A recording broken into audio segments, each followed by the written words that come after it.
Hey, what's going on? Welcome to Culture Eyes. It is me, Makani. Thank you so much for joining us. This is the space where we get to talk culture, whether it's ethnic, whether it's social, whether it's native, whatever it is. I truly believe that if we understand a little bit about everybody's culture, we're all going to be better off. You don't have to like me, but you can understand my culture. That's how it goes. You know,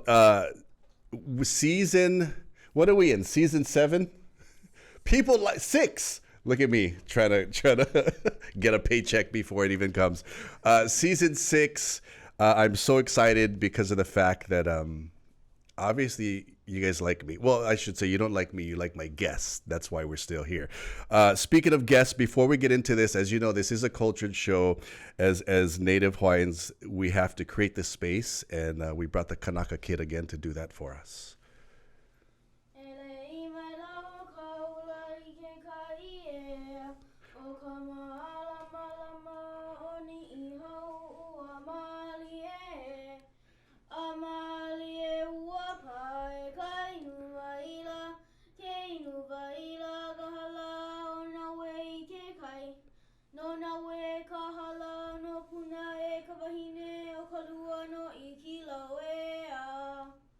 Mahalo, Elono. All right, that's the Kanaka Kid. I got to make him work somehow, right? He lives under my roof, so I'm excited right now. We're gonna continue, and I'm really excited because one, we have a connection of what we used to do. So if you are joining us, sitting in front of me, I'm gonna throw out some titles for you, brother. Radio DJ, artist, Kanaka, local, angry local. Yes, very. Of all those titles, what is for you? What would you think of first? Are you a parent as well, or not a parent? Okay, so I mean, I see you as a kumu because you drop knowledge like nobody's business. Yeah. What is one of the most important titles to you? Well, most importantly, artists. I think artists, above all, is everything. I think even living life is an art. You know, Ooh, it like all that. Is a creation of your imagination. You know. I love that. So artist is at the top. Yeah. As we do locally. What high school you in? Nanakuli. Nanakuli, go Hawks. Yeah. Nanakuli, Nanakuli. Born and raised? Yes. Okay, I love this part because, you know, when you're from Nanakuli, people are going to say exactly where Nanakuli they're from. Yeah. First, second, third road. Deep in a valley. So if you were to count roads, I'll be 11th road. I know exactly. You know what I love that about, that's the cultural part is I love, do you notice, correct me if I'm wrong, being from the west side, I always say west of the power plant. Do you notice within the last maybe 10 to 15 years, I love the fact that west side people are getting more specific. People used to be like, oh, I'm from the west side. Now they're like, no, I'm from Waianae. No, I'm from Makaha, Jade Street. Yeah, exactly.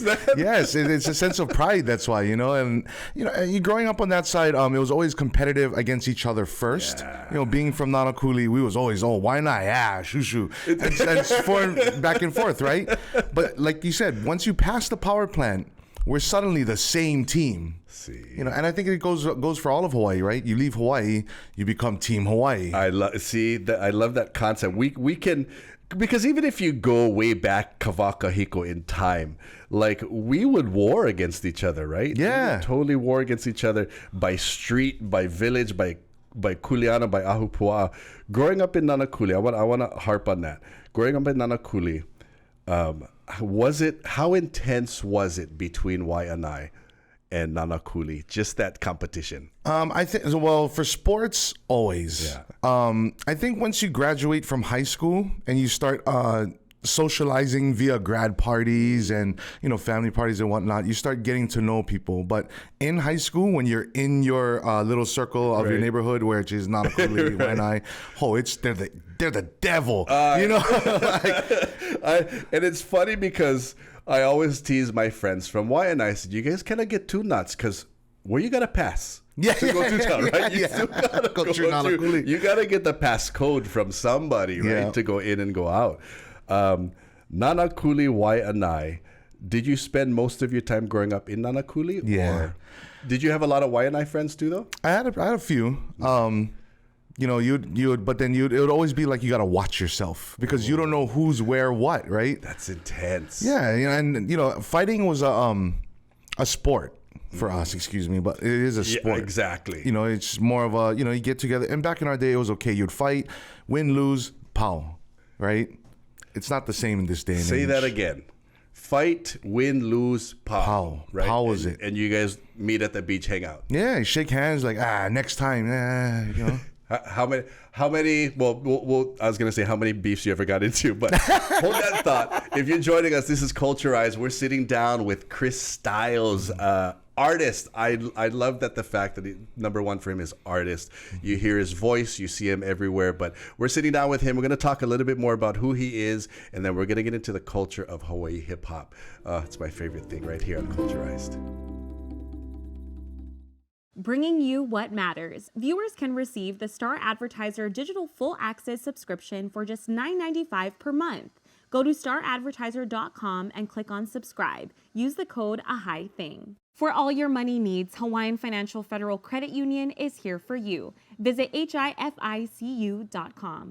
Hey, what's up? How's it? Aloha. Welcome back to Culturized. It is me, Makani, sitting in front of me. I can't be more humbled. I can't be more privileged to be sitting with Krystilez, the artist, the radio DJ, the Kanaka, the loco boy, the angry loco. We're going to get into that as well. But let's start this off. I asked if you drink kava, and we preempted. I gave them earlier, but I'm going to give you a little bit more. Oh, yes. So I got to thank our friends from Kappa Kava. So this, what was this? Oh, mango season. Yeah. Speaking of mango season, $6 your a house mango, got, your house got a mango tree? No, we no more. No. Did you? How many times you steal mango when you was young? All the time. They would just, because my friends' houses would have them laying around on the ground, and they would get so mad that they would have to clean them up. So you see, you know what? I was totally off topic. I was just watching a video on social media. They were calling these two aunties the mango bandits or whatever. Listen, I understand that you go somebody's house and you grab a couple mangoes, right? Oh, okay, cool. Hey, these aunties, when pull up in their truck, mango pull everything, like just rape this tree of all the mangoes. And you got to remember, people, it's a time of cameras. These aunties was going at it. They don't care, Brad. $6 a mango, it's worth it. This cup right here can fill up my gas tank. $6 for real. $6 a mango. Anyway, mahalo for being here. First of all, mahalo Thank for you, having brother. me. Some kappa kava. Oh, that's a good one. And I like to preface before anything we start going forward, before some people get confused. I appreciate you calling me Kanaka, but I do not earn that title. I do not deserve that title. You know, it's funny. It's okay. I love that you brought that up because, you know, I always ask this question, you know, as local people, right? As local people, we grow up. And the reason why is because I got scolding one time. And, you know, somebody said, oh, are you Kanaka, are you Hawaiian? And I paused for like a few seconds. Mm-hmm. And the kupuna was like, do you hula? Yes. Do you do this? Yes. Do you do Hawaiian things? Yes. Do you do that? And they're like, okay, well, you Kanaka. I don't know. It's such a, and I like that you brought that up because it's such a fine line between that. You know, there's some people that we may not have the koko, but we have everything else. Yeah. And I always say this, and you folks watching, you can disagree with me or not, but I think the only reason why we need to prove our blood quantum or blood is because we need to get one house. Yeah. True.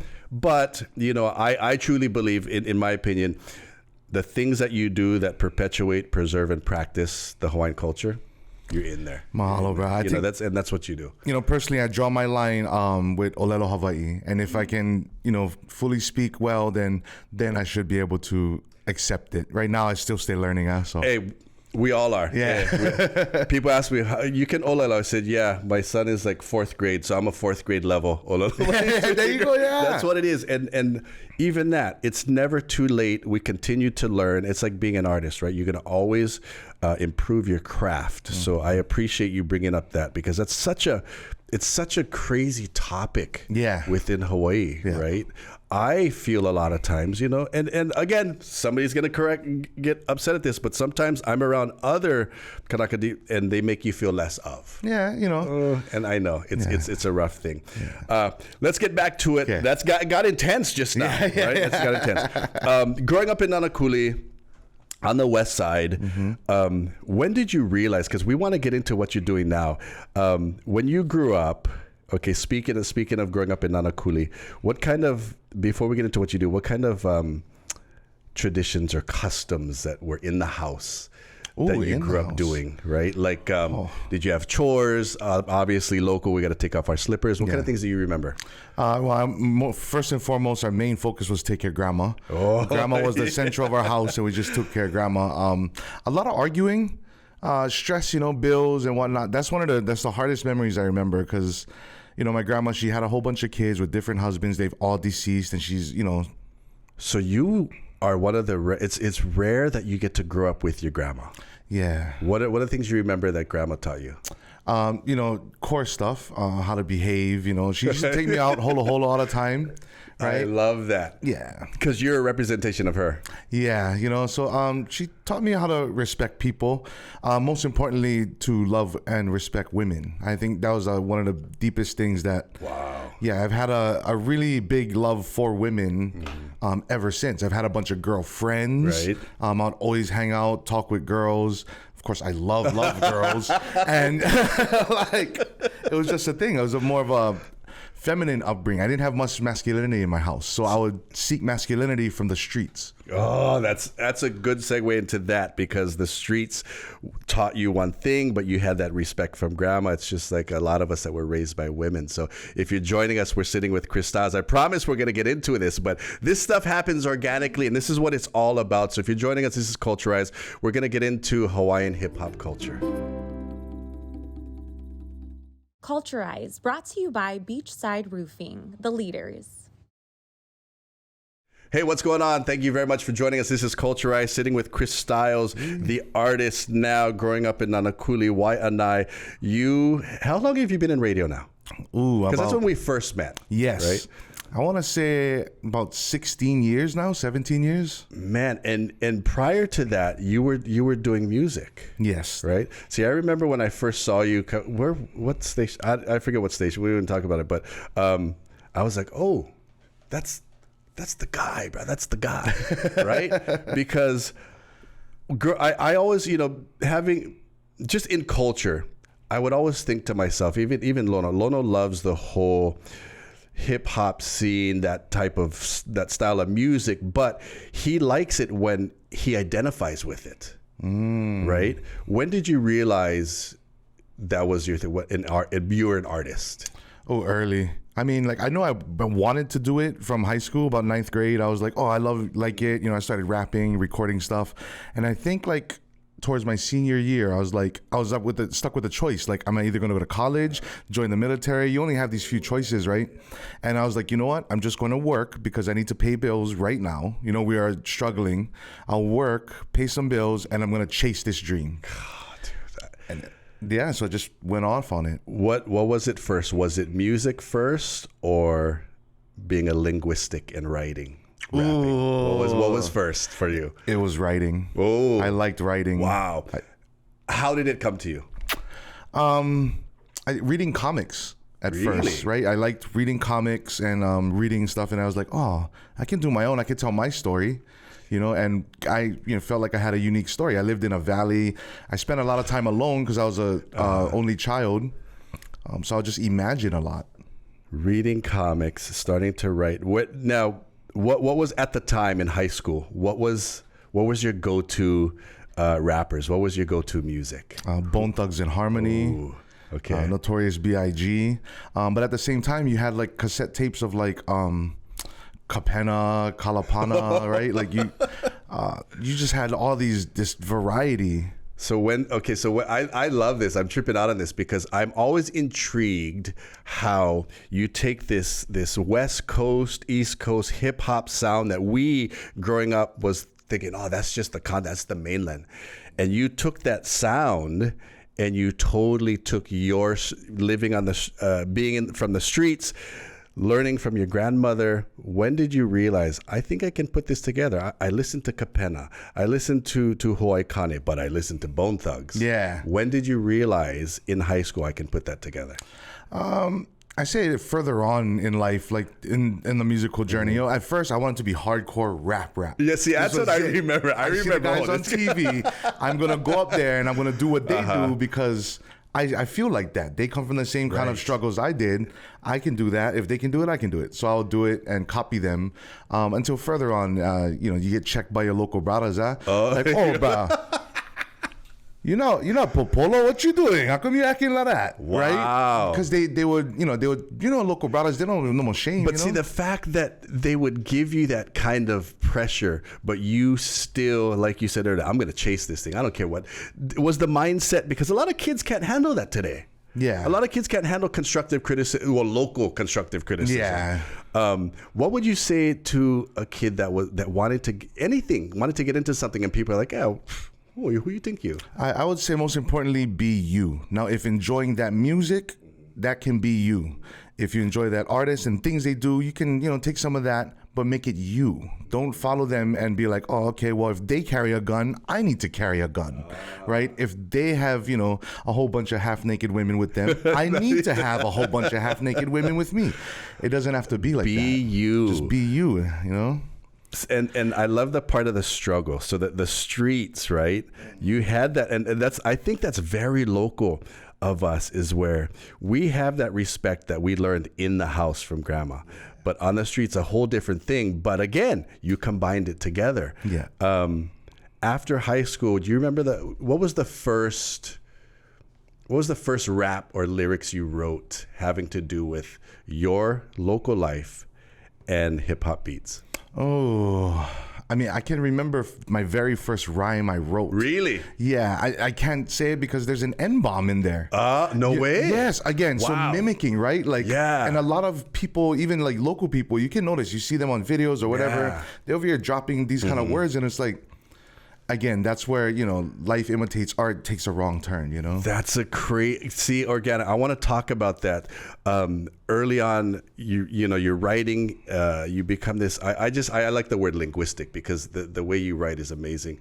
But you drop those N-bombs in there. Yes. I want to talk about that from a cultural standpoint real briefly, but because like you said, you imitated. So if you're joining us, Krystilez is sitting right here. We're getting in deep into the mind of hip hop in Hawaiian culture right here on Culturized.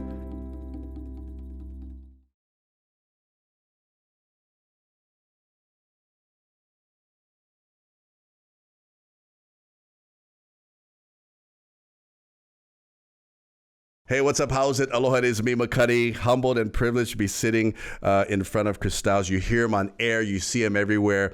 Part of the Angry Locals, and we're going to get into that, about what that's about. But we're talking about some of the first writings, your first raps that you wrote. It's such, again, I kind of compare it to the conversation we had earlier about Kanaka, right? You've got this N word, and it's synonymous with any type of rap and hip hop. Yeah. And you wrote it into your earliest raps. Yes. Would you write it into them now? No, not at all. Cool. I learned at a very early age, and thankfully, again, how like local brothers and people are very direct. They'll check you as soon as you get it. And I was, from that very moment, my buddy stopped the record and he's like, "Bro, why are you saying that?" I was like, "Well, because Crazy Bones said it." Right. Wow. See, and I love the fact that you owned it and were like, "Hey, that's just what you got to do." And I think that's that other problem with the N word too, right? There's certain cultures that can use certain things, right? Other than that, it's like, hey, that's kapu. Come on now. As you started writing, putting together some raps, what up until this point in your life, favorite rap that you've written?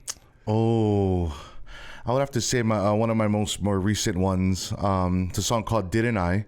Yes. And basically, it's me coming of age. So I'm taking my uncle status now. I'm owning it. I'm owning my uncle status. Okay? I cannot. I am uncle already. I don't mind you opening my door for me. It's okay. Uncle can. Oh, Uncle that's can. classic. Yeah, because that's what it is. I have to own that. I'm no longer a young, fresh fly, and but that's a good thing fun thing about hip hop is that you actually get better with age. So I'm always going to be in it. Now when you started in high school, were you just, was it just you? You had a group of friends? We had a group of guys. Yeah. Did that turn into the angry locals? Yeah.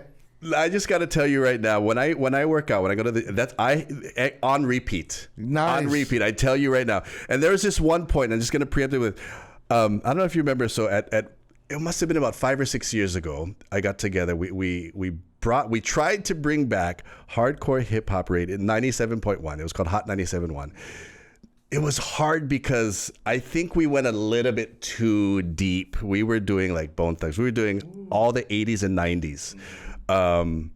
And we just couldn't get anybody to sponsors or to advertise. I remember because I remember talking to the owner of the station at the time. I was like, let's do this. I said, let's go slowly into it, introduce it to Hawaii, but we're gonna do Hawai'i Hip Hop. And he was like, what do you mean? I was like, listen to these guys, right? But we just couldn't get it. But that's when I was like, Angry Locals. How did that come about? Well, basically myself, Big Mox, my dear friend, and Osna, we all were having our solo careers. We all had a bunch of unfinished music in Osna's studio. I would go in, drop a verse.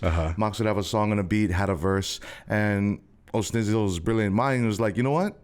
There's a couple extra verses. You come on this one. Let's get this song out the way. This one, move it. And then all of a sudden we had an entire album from being lazy. Right. That is the greatest thing. That's a Ike bomb, I call it. That's a truth bomb right there. Something amazing came out from being lazy. Yes, pretty much. What was the first song you guys did all together? Collapse. Well, I don't know what recorded together, but the first one that came out together was Collapse Slow, which was a song about slamming sounds. Yeah. We all love sounds in Hawaii, right? I could go. In my head, my Rolodex is going already. There's one song. It's hard. I love listening to it. It's when the Nanakuli. Yeah. It's you at home. Yeah. That is, if you guys working out, listen to that song that Chris is doing. Bloodline. Yeah. I love the fact that even Angry Locals get together. Now you guys are expanding, right? Mm-hmm.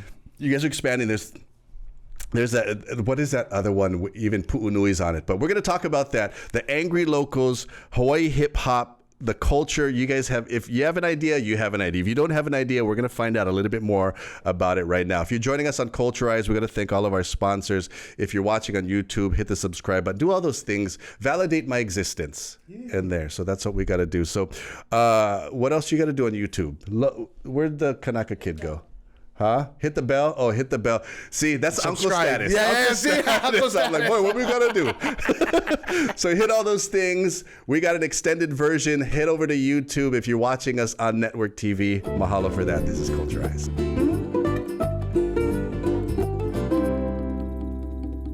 Hey, what's going on? Welcome to Culturize. It is me, Makani, sitting with the brilliant artist, radio D. All these titles, most importantly, friend, Krystilez. Now, we're talking about, of course, brother, we're talking about Hawai'i hip hop culture. I'm just going to say this. I don't know why the hell it's not bigger. I mean, it's big, right? When I was doing radio on the mainland, on the continent, I remember, what was the state? B95. It was like Central Valley's biggest hip hop station. I remember guys, listen to this. These guys, they were just like blown the hell away. Yeah. They were like, wait, what? I said, they're talking about it. Speaking of struggle, even if they didn't know Hawaii, they were like, damn, these guys. But the great thing about it is after they listened to tracks that you guys put out, they were like, why do we feel good though? Yeah. That's the thing. They were like, this is some heavy, hard freaking hip hop and rap. But after, we just feel good. They're talking about struggle. We feel good. And I think that's a brilliant thing about Angry Locals. As we get back to Angry Locals, how big are you guys now? I mean, there was 3, you, Oshna, and Mox. There was 4 originally. One guy ended up moving. He had to go take care of his family and whatnot. So there's 3 of us now. Me, Mox, Oshna, and we just have DJ Technique, and that's pretty much us. What is see, I'm brain farting right now. Uncle Status. Pu'unui's playing guitar. What's up? Hawaiian Newscaster. Yeah, it was. That was for Uncle Robert. Uncle Robert, yeah. Robert Kikaula. Amazing. That song. Like, I could listen to that forever. Like, you listen to it first. You're like, oh, that's a freaking cool song. And then the story. Yeah. Well, it was ironic when it came together. Well, not ironic, but basically we do these freestyles every Friday for the radio, which is like we go in a studio, record something, put them on. In this case, we had 94 Tunes from Rebel Soldiers. Oh, that's okay. Who he was promoting a single. She's like, oh, come do the freestyle. And just so happened that week, Robert had passed. So he's like, you know what? Let's do a tribute. Pu'unui came in, we freestyled a chorus, and then it just evolved. When stuff like that happens, when somebody passes, their spirits there. Such a Hawaii thing. Yeah, and it all just came together so fluidly. We all had stories with Robert. I just got chicken skin because again, people are thinking hip hop. These guys are hip hop artists, and they just paid tribute to somebody that uses thing island music. Yeah, right. I love how you guys put all that together. What is it like when you, Mox, and Ocean are sitting together, being lazy, but creating? What is that like? Do you guys do things to get in the mood? Or you guys just sit there and just like? Our other halves would be so mad if they found out exactly what was going on. But we literally sit inside of Ocean's studio. We vala'au talk story, and literally we could talk story for some days. It would be like 15 minutes. Okay, let's hit this, or we could be there for 3 hours, and then it's like, oh, all right, well, let's do this then. Like, it just, you wait till the ideas start creating themselves, What comes first usually? Lyrics or the beat? Beat. Yeah. Yeah. Who's mostly now in charge of the beats? Oh, that's always Os, Yeah, and then, Mox will come in, bring his musicality. I'll ask for an idea or something like this. But Os is pretty much our central hub for music production. Linguist-wise, for somebody to take local concepts and local words, you guys kill it. Do you guys just sit there and think of what's inspiration when it comes to that? When it comes to things local, what's the inspiration when you guys write? Anything happening at the time, or just whatever? Like sometimes we'll take a time sensitive thing, which would be like what happened this week, or an idea. It's just. Sometimes we'll just be freestyling, spitballing things, like say we're just rapping off at the mouth, and then all of a sudden, oh, that sounds funny, we'll rock that. If you could perform any of your top artists back when you were growing up in high school, if they would come to Hawaii and be like, we want you on our track, who would it be? Oh, God, that's a tough one. I mean, Eminem would be definitely one grand one for me, Right. He's a consummate professional when it comes to making his songs. He's like a workhorse. Speaking of Hawaii hip hop culture, who, in your opinion, when did it start in Hawaii?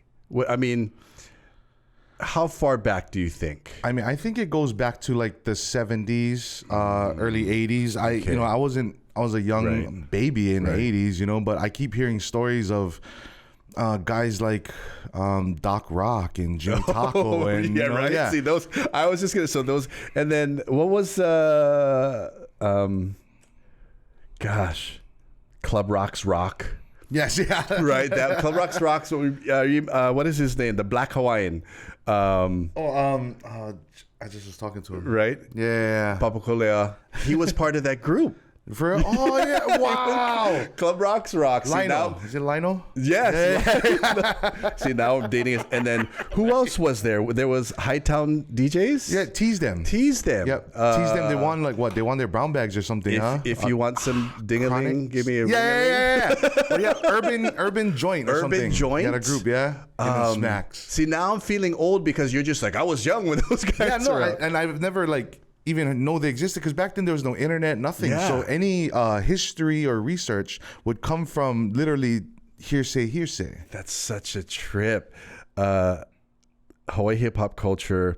If somebody said, "What is it?" and you had to explain it, how would you explain Hawaii hip hop culture? Hawaii hip hop. I mean, or even is that even a term, Hawaii hip hop culture? How would you explain what you guys do, the Angry Locals and your hui of guys? What would you explain that?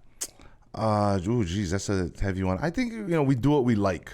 Period. We just do what we like, because hip hop is generally speaking, is a not only combative culture, but like basically I'm gonna take mine, do it how I want to do it, buck the system, break the rules. That. Rearrange things. I mean, you look at hip hop beats in general. The way it started was they would take records and they would be like, "Oh, I like this drum pattern. I'm gonna loop this drum pattern, and now I just broke something and remade it my own." Totally go against the grain. Yeah. I love. See, a lot of people today, I think, in my opinion, they miss that part of that culture. They miss the part that I'm going to be me. I'm going to do it my way. I'm going to take what's mainstream, but I'm going to tweak it because I don't like it. I'm going to do it this way, and it becomes something amazing. Yes. What are you guys working on now? Are you guys continually working? Yeah, all the time. I mean, but just on stuff like, for instance, we do the freestyles every week just to stay sharp and all that. But And that's on air? Yeah. So we finally have Hawaii Hip Hop on the radio, but every week, once a week, on a local station. Right. Which is interesting, right? Like, it's all reggae music and you got these one rap section. But I mean, it has to be. I'm a true believer. I mean, even the years I was in radio, and sometimes we sit there like, really? Yeah. We're not going to play this. Yeah. We're not going to play this. It's tough. And I think it's time, but I love the fact that you're going to continue, like you said, from high school. You're going to chase your dream, and you're going to get it to the point. What is the big? What is the? I don't want to say the end goal. What is the big goal for this type of music that you're doing? Is it to get on mainstream? Is it to get on the big stage? Or is it to just tell the story? I think most important is the story. I think also most important is that it continues to plant seeds for others to grow and have their stories grow. There's artists that have stemmed from doing Hawaii hip hop that are Hawaiian revolutionaries. Right, you have guys like Punahele, right, but you still have other guys who are coming from urban cities who are sharing their stories, like Ro, and it's continuing to grow a garden, of people who are found a place to not be shamed, be who they are, and continually bucking the system. That was Uncle Status right there. I know. That was Uncle Status. Me and Max will have all these talks like, oh. But see, and that is what you need. So a lot of people outside of that culture, that when you see or hear about the Angry Locals, it's not angry locals. It's just locals making sure that we're going to get what's mine, what's ours. And the fact that you're planting these seeds for other people to do, and that's why I want to bring you on, because, you're going to get a lot of these younger rap artists coming up out of Hawaii, but they're missing the essence of what that culture is and what you guys do. We're going to talk about our struggle. We're going to put it into a beat and into lyrics that is going to make you understand, because there's people, like when I was showing you, playing you guys tracks for these DJs in California, they were just like, they understood everything. They're like, we didn't even know Hawaii was like that. Yeah. So that's why I go back to, I put the title for you as a kumu as well, because you are dropping knowledge on people that have no idea about the other side of Hawaii. Yeah. If we wanted to get in touch with Angry Locals, where do we go? You can go at Angry Locals, Instagram, or hit any one of us, Krystilez, Moxzilla. You guys do... you like how island groups, you guys do baby parties and luau's and esos? I mean, more club stuff. Not even club stuff. I mean, like, we'll do concerts or like our own shows. We just did a show last night, right, at our next door. And Hawaii hip hop is a big ohana experience. You get to meet other artists like you and whatnot. So we had a lot of the other artists come out. Tribute to one of our young homies, Sly Dope. He just passed away last week. No way. Yeah, so it was a bittersweet thing. But baby parties, I don't know, bro. You're gonna the more odd of a show it is, the higher the price it's gonna be. You know what I mean? Can you do my baby party at the ranch? Yeah. Well, you guys gonna be under this 10 by 10 pop up. We get 2 mics. You guys gonna have to pass them back and forth. See, Okay? I always say it's like bro. it's hard, right? Because you want to malama, you want to take care of the local people when they say, hey, you can do this, and at the same time you're like, ooh, Kind of makes sense. Yeah, exactly. We're gonna need Kupuna coming up. What did you just say? What you said? You're not Kyne's grandson, eh? Yeah. How come your mouth's so dirty? The angry locals, Krystilez. I want to bring you. I want to bring you guys back because I would love to have Oshna and Mox on it, and you three just to sit and just. I want to be a fly on the wall. I want to be a fly on the wall, and just the creativity that you guys have and how you bring every part of life, local life, and put it into this mainstream sound.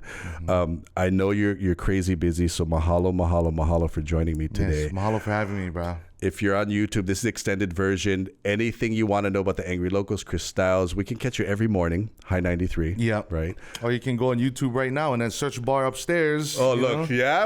Right there. You can see all the videos. You can see the Bloodline video where I was a young, punchy guy. And I kind of sing that I kind of sing down first birthday party. I would.